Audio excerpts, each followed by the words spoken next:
Alright, I'm laying down for the evening, ready to call it quits, but I have this thought that keeps popping up in my head, and so I've just kind of stopped my nightly viewing of this vlog here that you can see on my TV in the dark across the room in order to record this point. And the point is that simply I was watching a little bit of TikTok tonight, and I don't watch it every day, but some days I look at it for a little while, and I find it very enjoyable. There's a lot of great people doing wonderful, inspiring things, like helping the homeless, giving money to strangers, just a lot of great things. But this particular one that I saw and was inspired to talk about was a woman responding to a comment she got.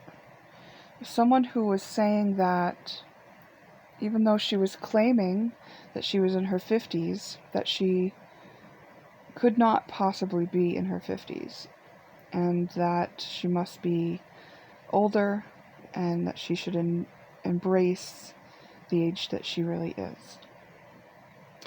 And the person responding to her commenter was very angry, and she really did get offended at being commented on, that her age that she was claiming she wasn't accurate. And my point in observing that was like what I could see about her getting angry that someone was claiming that she wasn't the age she really is, was that she had a trigger around it. There was a sore spot there. And I just kind of want to point out, I guess, that it's a general rule. If we find ourselves getting upset when someone makes a comment about what they think, someone offering their opinion about us, if it upsets us, it's actually a beautiful hidden gift if we are able to realize that they've just showed us where we have a boo-boo.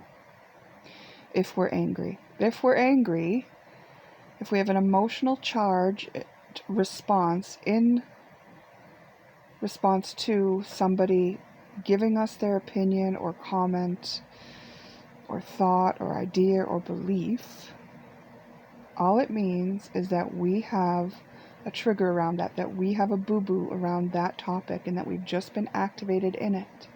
And when we've been activated in a boo-boo spot, in a trigger, in a sore spot, it's an opportunity for us to be present with how we feel. Now, sometimes we've been trained to, or we have a coping mechanism in place that causes us instead to project or lash out. So, in this case, this woman was like lashing out and saying, well, she was trying to like put this other person down and or being sarcastic, I think, about it, and saying, well, I think I know how to read my birth certificate, so you can F off or whatever. And it's like, okay, well, all this commenter did was share what she thought, and what she thinks, is just what she thinks. It has no weight. It's just literally a stranger on a TikTok video who is sharing her own thoughts, which are going to obviously be formed through her own biases, right? Like we could argue that the commenter's mind is so limited and her thoughts are so boxed in that she can't think that somebody might look older than she perceives them to be, and that it could be true that they were actually the age that they claim to be. Obviously life ages us all differently. Our beliefs highly influence how we age. I actually have understood this for a long time, and long ago, about 5 years ago, set the intention to de-age. And sometimes I kind of think that maybe that's why I had to gain weight again, because when I was younger, I was heavier.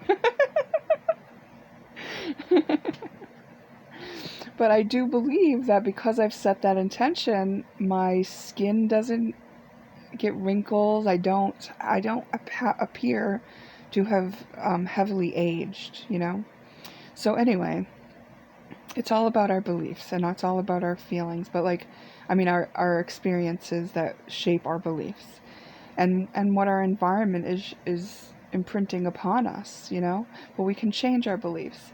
So the person being commented on who reacted in anger was obviously being pressed in a wound. Perhaps she's been picked on about how she looks, or something else has happened where this has become a real sensitive topic for her. And so this commenter pushed on it, right?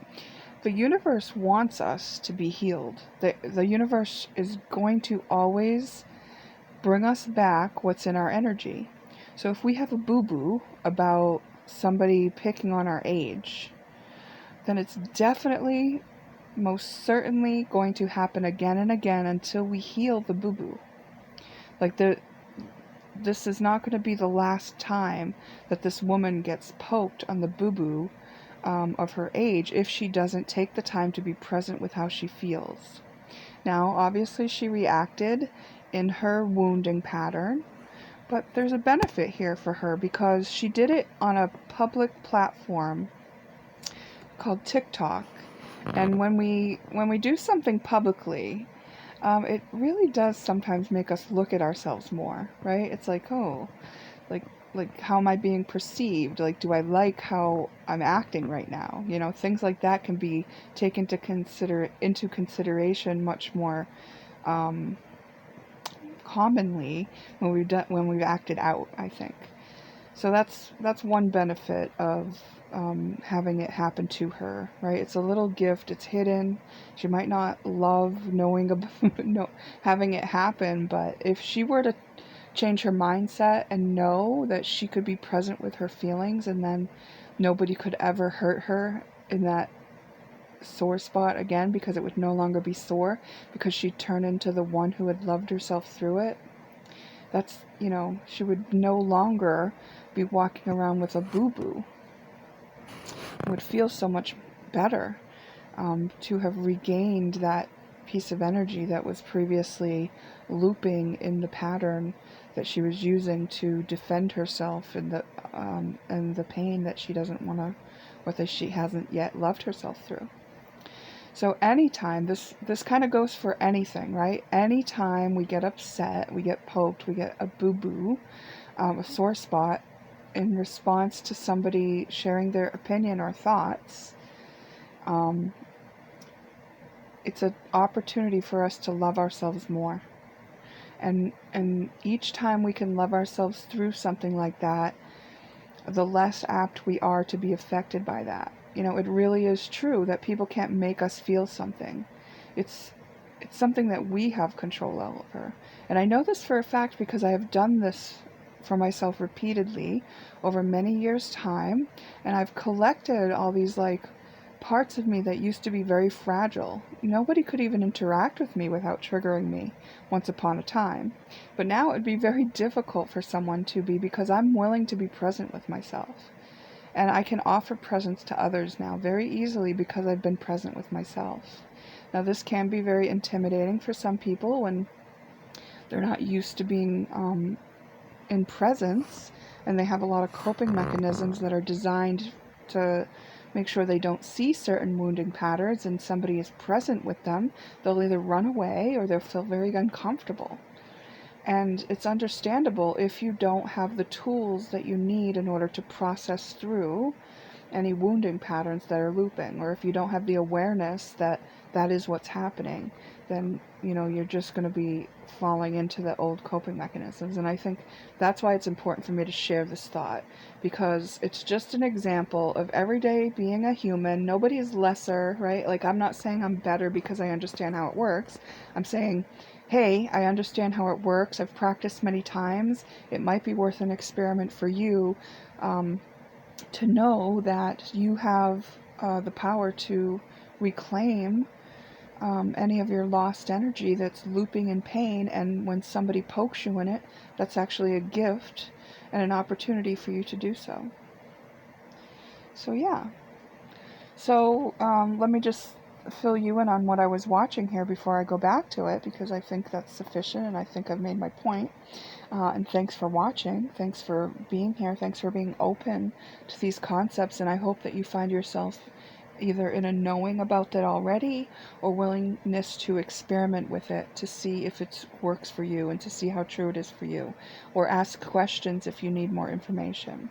But that vlog that I'm watching, that I'm eager to get back to, is called Becoming Filipino. It's kind of great. The guy is very wholesome. He lives in the Philippines. The culture very much interests me because I have loved ones that are Filipino. And so, yeah, in order to relax when he releases a vlog, I enjoy watching it. And now I get to do so ad-free with YouTube Premium. Yikes. Never thought I'd do that, but well worth it. Bunch of relief the moment that I eliminated YouTube ads. Now I can watch in peace. And now I can go back to watching in peace now that I've got this off my mind.